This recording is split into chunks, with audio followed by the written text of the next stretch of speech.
It is our second lecture on adsorption and colloids. Last time we have seen about the adsorption, absorption and types of adsorption. Now, our next topic is factors affecting adsorption of gases on solids. Factors affecting adsorption of gases on solids. The extent of adsorption depends on number of factors. First is nature of adsorbate, that is gas. Second is nature of adsorbent, that is solid. Third is surface area of adsorbent. Fourth is temperature, and fifth one is pressure of gas. Now we will see one by one. So first factor is nature of adsorbate, that is gas. It means that here we will consider the adsorption of gas on solids. Now, the amount of gas adsorbed by a solid depends on nature of gas. Gases having high critical temperature liquefy easily and can readily be adsorbed. Adsorption depends on the nature of gas, and the gases have high critical temperature. What does it mean? Critical temperature, the temperature above which the gases cannot be liquefied, that is known as critical temperature. एक temperature attain हो जाता है जिसके ऊपर gases को हम liquefy नहीं कर सकते, दैट इज़ क्रिटिकल टेम्परेचर. एक लिमिट आ जाती है, तो उस टेम्परेचर पर अगर गैसेस का क्रिटिकल टेम्परेचर ज़्यादा है, at that time the adsorption will be easy or the gases can readily be adsorbed. So it is under the point nature of adsorbate. Second factor is nature of adsorbent, that is a solid. Here we will consider adsorbent in solid state. Substances which provide large surface area are effective adsorbents. जिन substances का surface area ज़्यादा रहेगा, those will act as effective adsorbents. इसका example आता है silica gel, charcoal are effective adsorbents due to their porous nature. Charcoal हम हाथ में लेके देखेंगे, जो कोयला रहता है, अगर उसको हम हाथ में लेके देखेंगे तो हमको खुरदुरा लगेगा, रफ सरफेस, और हम उसको और नज़दीक से देखेंगे तो उसमें हमको पोर्स दिखते हैं, pores. That is silica gel and charcoal have porous nature. उनका जो नेचर रहता है that is porous. Porous nature अगर है at that time, these surfaces will provide large surface area, therefore these are good adsorbents. Third is surface area of एडसॉर्बेंट्स.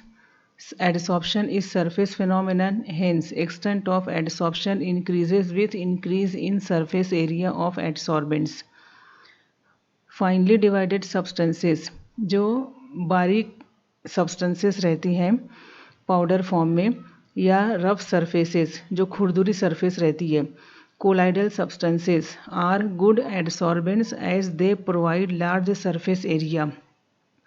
जो ऐसे substances हैं, कैसे? Finely divided substances, rough surfaces, colloidal substances are good adsorbents as they provide large surface area. जो adsorbent है वो कैसा होना चाहिए? Which can provide large surface area. At that time the extent of adsorption will be high. Next point is temperature. Adsorption is an exothermic process.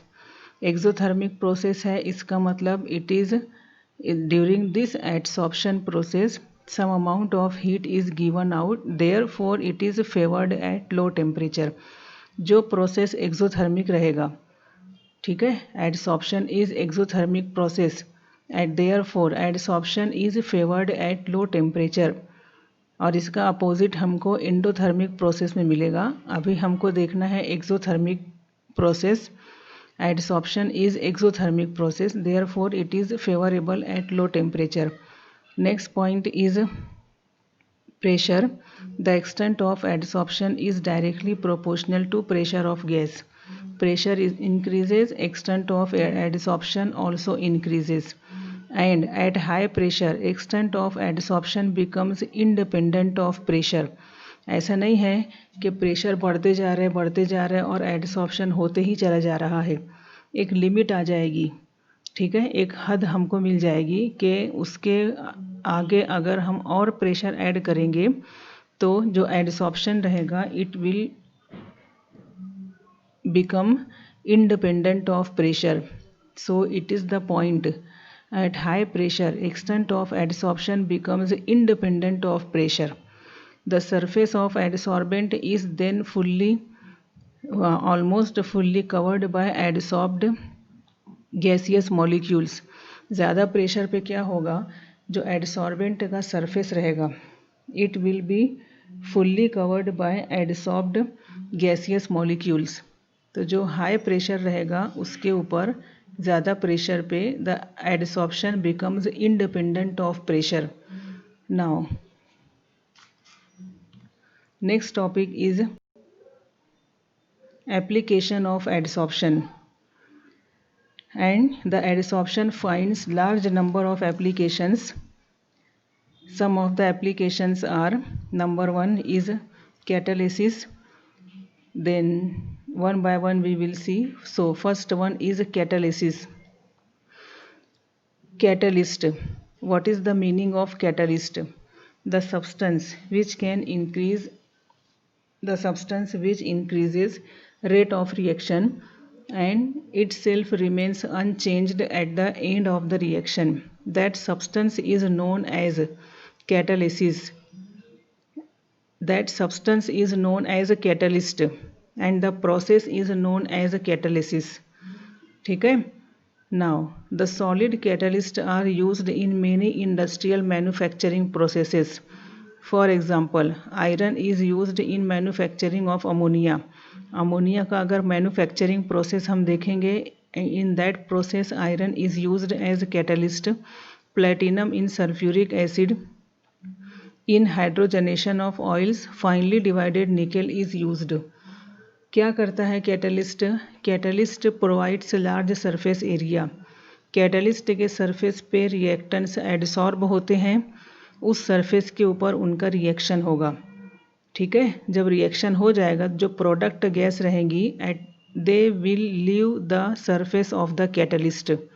ये ऐसे catalyst का काम रहेगा जो सॉलिड कैटलिस्ट हैं. ठीक है, इसमें भी कौन सा प्रोसेस काम कर रहा है? एडसॉर्प्शन का process. Some examples are given here. Now second point is gas mask. It is a device which consists of activated charcoal or mixture of adsorbents. Activated charcoal या some mixture of adsorbents. It is used for breathing in coal mines. कोयले की कान जो रहती है उसमें जो miners जाते हैं तो बहुत सारे पोल्यूशन का उनको सामना करना पड़ता है, तो उनको ब्रीदिंग का प्रॉब्लम होता है. तो उसमें जो पॉइजनस गैसेस हैं वो उनके बॉडी में ना जाएं, उसके लिए गैस मास्क का यूज़ किया जाता है. क्या होगा गैस मास्क का जब यूज़ किया जाएगा? ये जो डिवाइस रहेगा it consist of activated charcoal. इस चारकोल के ऊपर जो पॉइजनस गैसेस रहेंगी वो एडसॉर्ब हो जाएंगी. तो जो माइनर्स रहेंगे वो पॉइजनस गैसेस से उनका इन्फेक्ट नहीं होंगे वो. ठीक है, it is a device which consist of activated charcoal और मिक्सचर ऑफ एडसॉर्बेंट्स. चारकोल के ऊपर गैसेस एडसॉर्ब हो जाएंगी और जो एयर रहेगी which now becomes free from pollutants, तो फिर वो ब्रीदिंग प्रोसेस में उनका कंजम्पशन करेंगे जो माइनर्स रहेंगे. तो जो गैस मास्क यूज़ होगा उसमें भी एडसॉर्प्शन का फिनोमेनन काम करेगा. नेक्स्ट है कंट्रोल ऑफ ह्यूमिडिटी. ह्यूमिडिटी को कहा जाता है नमी. हाँ, silica and alumina gels are good adsorbents of moisture. नमी है इसका मतलब वाटर के पार्टिकल्स हैं, उसको हम कहेंगे मॉइस्चर. तो वो जो मॉइस्चर्स रहेंगे वो सिलिका या एल्यूमिना जेल के ऊपर एडसॉर्ब हो जाएंगे, जमा हो जाएंगे. तो जो एयर रहेगी तो वहाँ पे it will B free from moisture. जहाँ पे जिस प्रोसेस में, जिस प्रैक्टिकल में अगर ह्यूमिडिटी को कंट्रोल करना है तो उस वक्त क्या ऐड कर दिया जाएगा, कंटेनर में सिलिका या तो फिर alumina gels are added. Now next point is production of high vacuum. Now what is the high vacuum? Lowering of temperature at a given pressure increases the rate of adsorption of gases on charcoal powder. Lowering of temperature increases the rate of adsorption of gases on charcoal powder. By using this principle, high vacuum can be attained by adsorption. A vessel evacuated by vacuum pump. एक vessel लेना है जिसको evacuate किया जाएगा vacuum pump का use करके। Vacuum pump लगा देंगे वेसल में तो जो उस यहाँ पे वैक्यूम आ जाएगा वेसल के अंदर बाय यूजिंग वैक्यूम पंप। ये जो पंप रहेगा वो जितनी एयर रहेगी वो सबको पंप कर लेगा, उससे निकल जाएगी air. Now this vessel is connected to another vessel which consists of coconut charcoal cooled by liquid air. ये जो एक वेसल रहेगा जिसको हमने इवैक्यूएट कर दिया, that vessel is connected with another vessel which consists of coconut charcoal. जो coconut का जो हार्ड शेल रहता है, पता है आपको, hard shell, that is used as adsorbent and that is known as coconut charcoal and it is cooled by liquid air. The charcoal adsorbs the remaining traces of air or moisture to create a high vacuum. Vessel को evacuate करने के बाद अगर कुछ भी moisture या air रह गया है विच is in trace amount at that time, that air or moisture will be adsorbed on the coconut charcoal. So this coconut charcoal is used as adsorbent. So in this way high vacuum can be produced. और यहाँ पे किसका use किया जाएगा, coconut charcoal का। जो hard shell रहता है चारकोल का, उसका सरफेस अगर आप देखेंगे that surface is rough surface है, it means that it provides large surface area and that is good adsorbent. Next है अपना टॉपिक, अपना application, that is separation of inert gas. Inert gas group number 18 elements, these are inert gases. जो अपना periodic table है, दौरी जदवल, उसमें 18 groups हैं। Group number 18 elements are known as inert gases, noble gases, non reactive gases, गैर आमिल gases, Shaz gases, ये सब इनके नाम है। So in a mixture of noble gases different gases adsorb to different extent. Due to selective adsorption principle, gases can be separated on coconut charcoal. Selective adsorption principle, ठीक है। जो इनर्ट गैसेस हैं वो डिफरेंट एक्सटेंट को एडसॉर्ब होंगी। कहाँ एडसॉर्ब होंगी, coconut charcoal पर। अगर चारकोल लेंगे हम उसको, अगर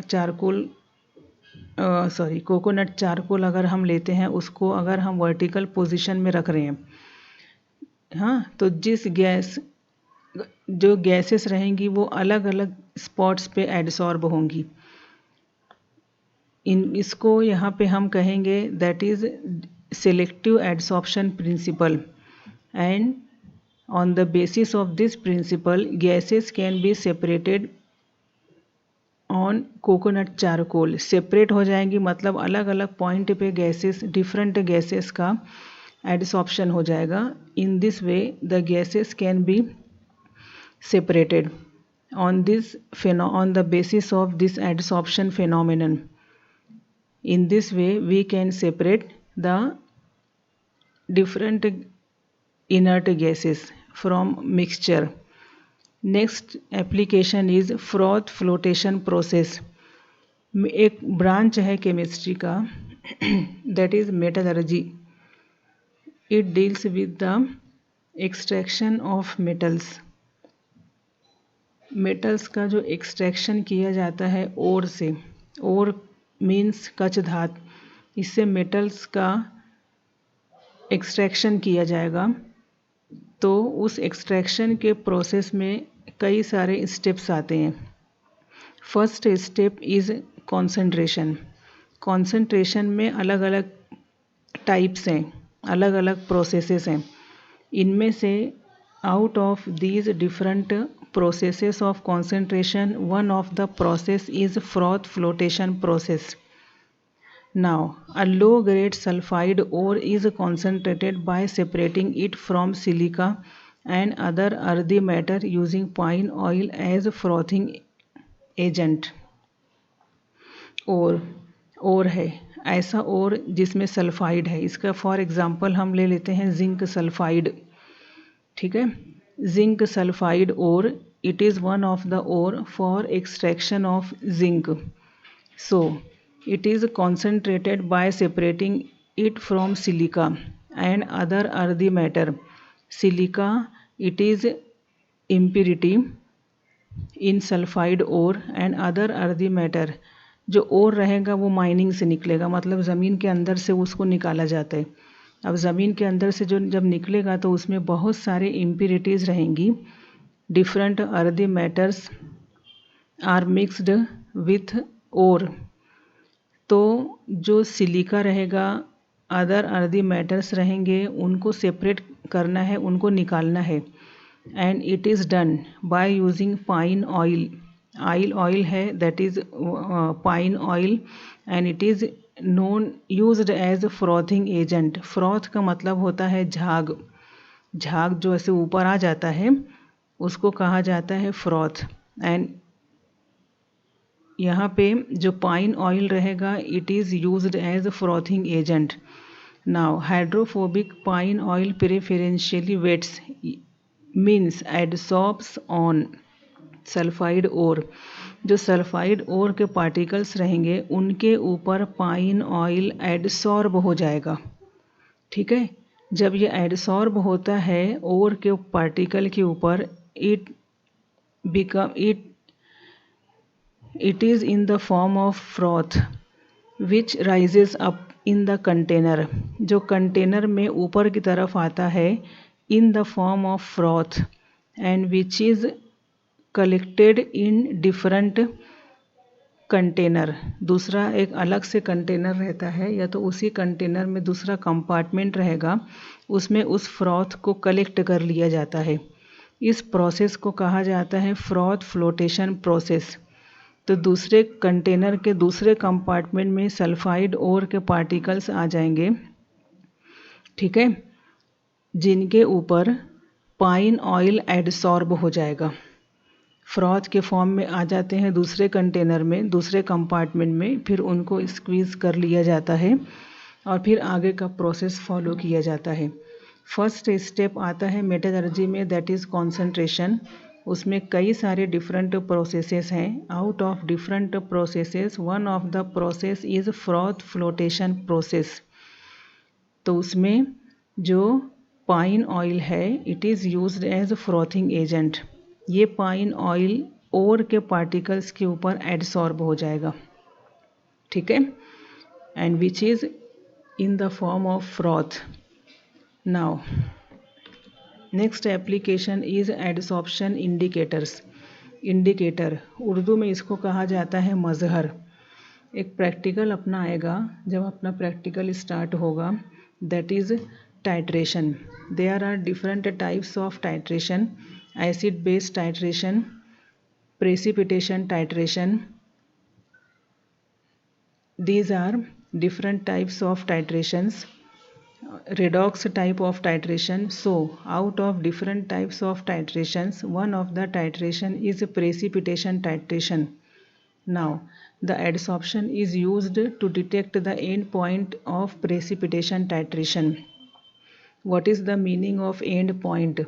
The point at which reaction is completed. End point.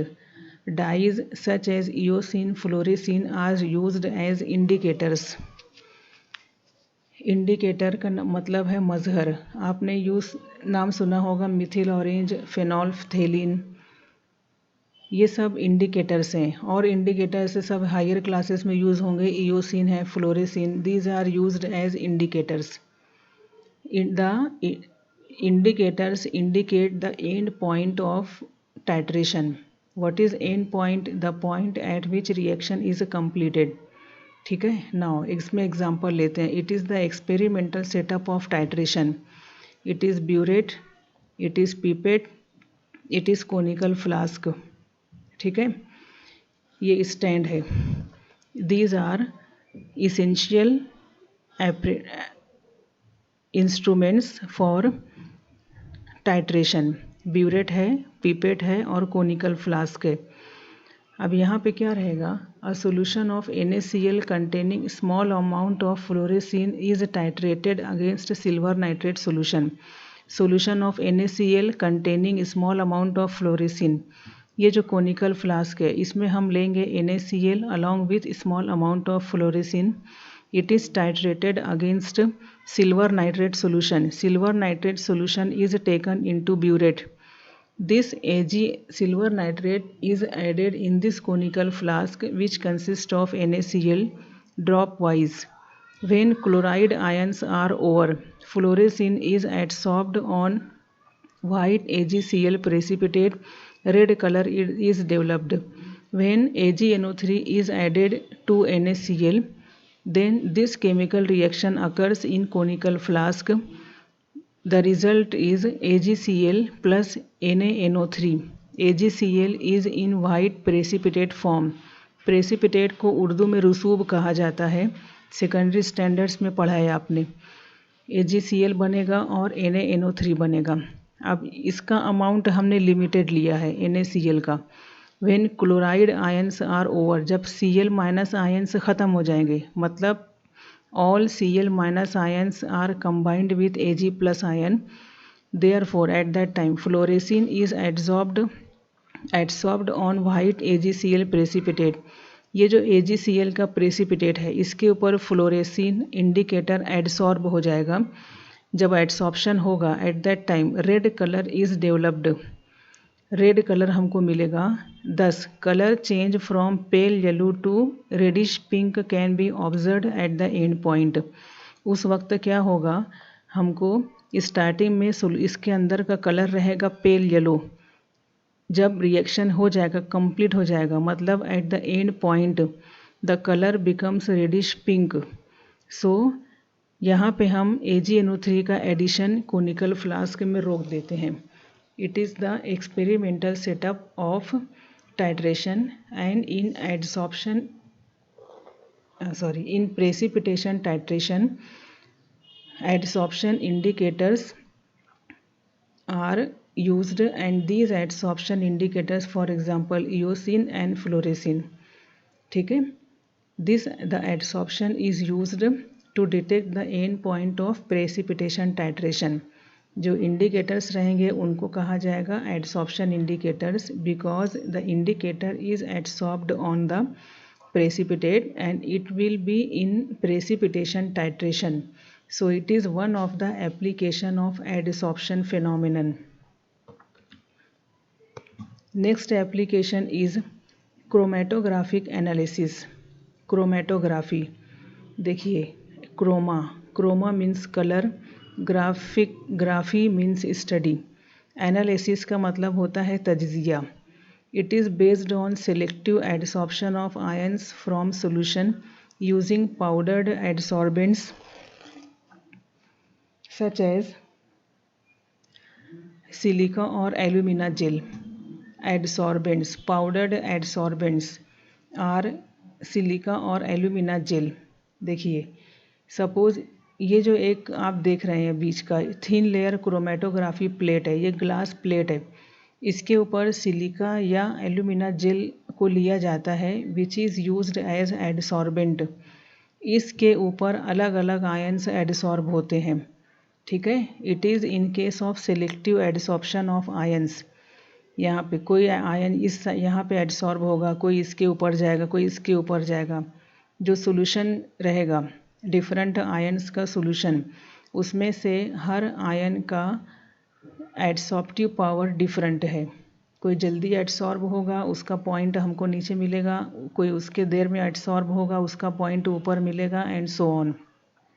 So it is known as selective adsorption. It is chromatographic analysis is based on selective adsorption of ions from solution using powdered adsorbents such as silica or alumina gel, and it has several industrial and analytical applications. Another applications include surface area determination, purification of water, and etc. So these are different applications of adsorption. And it is last application यहाँ पे जो हम देख रहे हैं that is chromatographic analysis. It is the experimental setup of thin layer chromatography. There are different types: thin layer chromatography, paper chromatography, column chromatography. जितने भी types हैं हर एक में एडसॉर्प्शन का फिनोमेनन काम करता है. So these it is about the applications of adsorption. 1 और 2 मार्क का क्वेश्चन इसके ऊपर बनता है अगर पॉइंट के साथ आया. For example write about production of high vacuum या write about the application of adsorption in production of high vacuum. तो आपको इसके बारे में तमाम पॉइंट्स लिखने रहेंगे. जनरली 2 मार्क के लिए आते हैं. या 2 एप्लीकेशन आया तो 2 पॉइंट आप लिखेंगे 2 एप्लीकेशन का 2 मार्क के लिए. That is sufficient now. Okay, thank you.